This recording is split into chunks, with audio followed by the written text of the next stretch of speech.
A lot of analysts over the last few years have been trying to predict when and how the next financial collapse is going to take place. But according to a former regulator with the Bank of England, he says that the next financial crisis is not going to take place because of Wall Street greed or other market manipulations. Yes, that's going to play a role, but the biggest factor that's going to lead to the next global economic meltdown is climate change. The reason for that is because climate change is going to increasingly raise the prices of everyday goods for people all across the planet. It's going to make it more difficult to ship those goods. It's going to make it more difficult to produce those goods, namely agriculture. We're going to be seeing the largest spike in food prices across the planet than we have ever seen in human history because of climate change.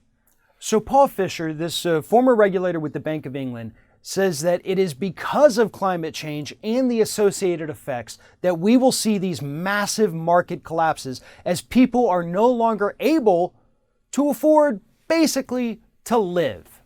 Now, I know a lot of people don't want to take climate change seriously, or they see it as some far-off threat that they don't have to worry about. And you know what? Maybe that was the case 15 years ago, but that's not the case today. We had 4 presidential debates, including the vice presidential debate, and there was not a single question about climate change, unless you count what Ken Bone said when he was talking about energy development, which most of us don't really count that. 2 major party presidential candidates who are not being asked about climate change, they're not addressing climate change. One of them doesn't even think it's real. And here we have people who have worked within the financial industry for their entire lives telling us what they see, what they've seen, what they've experienced, what they know from decades of experience. And we're just going to dismiss that because we still want to allow the fracking industry to frack us to hell, because we want the oil industry to be able to drill wherever they want, because we enjoy cheap gasoline. We're just going to screw over the entire planet, including ourselves, because of that? Now, I know human beings inherently are selfish. It's just how we've evolved. But are we really that stupid to just let it go? Just say to hell with it, I don't mind paying $20 for a piece of broccoli because I want to pay $2.25 for a tank of gas? That's insane.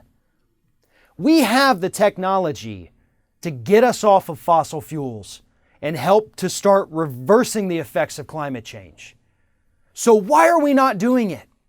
Is the money coming from the fossil fuel industry that strong, that powerful, that we just say we don't care about our future? And again, this isn't just necessarily for our kids and our grandkids and our great-grandkids. This is for us. People in their 20s and 30s and 40s are going to be living with these consequences in a few years. The Koch brothers won't be around anymore. Most of the Republicans and Democrats serving in Washington probably won't be around anymore. But we will. This is our future, and we're letting it slip away.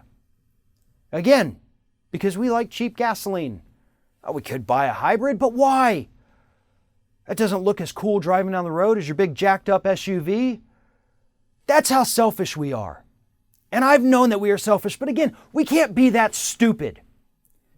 It's time to reverse how we are as human beings. Because we are killing ourselves. We really are.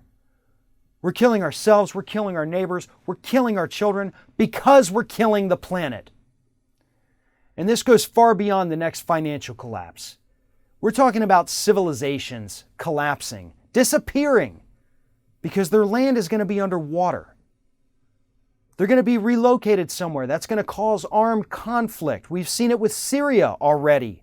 What happens when you have hundreds of thousands of refugees trying to flee a country at once? It's not going to end well for anyone. And so it's time to give it up. Give up our selfish ways. Give up our I'm the only one that matters mentality and start thinking about everyone else instead. Maybe you can afford to pay $20 for a piece of produce. Most of the planet can't. And those are the people that we have to start thinking of next time we fill up our tank and just drive around for the hell of it.